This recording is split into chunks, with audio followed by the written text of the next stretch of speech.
राज्यात अनेक ठिकाणी अतिवृष्टीमुळे शेतीचं नुकसान झालंय। दिवाळीपूर्वीच शेतकऱ्यांना नुकसान भरपाई देणार कृषी मंत्री दत्तात्रय भरणेंनी ही माहिती दिलेली आहे। राज्यात अनेक ठिकाणी पाऊस झालाय, ज्यामुळे शेतीचं नुकसान झालंय। ज्यांचं नुकसान हे झालेले त्या सर्वांचे पंचनामे करण्याचं काम प्रगतीपथावर चालू आहे।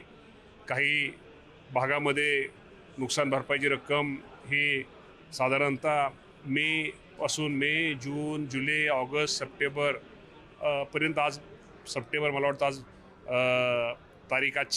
आजच्या तारखेपर्यंत पाऊस अजूनही मोठ्या प्रमाणात पडतोय। त्यामुळे निश्चित प्रकारे ज्याचं या निमित्तानं नुकसान होईल, शेती पिकाचं होईल किंवा आपण नदी शेजारी जमीन असते त्यामुळे माती पण वाहून गेली, त्या सगळ्या सकट जे नुकसान यामुळे होईल ते सगळे नुकसान भरपाई देण्याचा शासनाचा प्रयत्न राहील आणि शासन सर्व शेतकऱ्यांच्या पाठीमागे भक्कमपणे उभा राहील।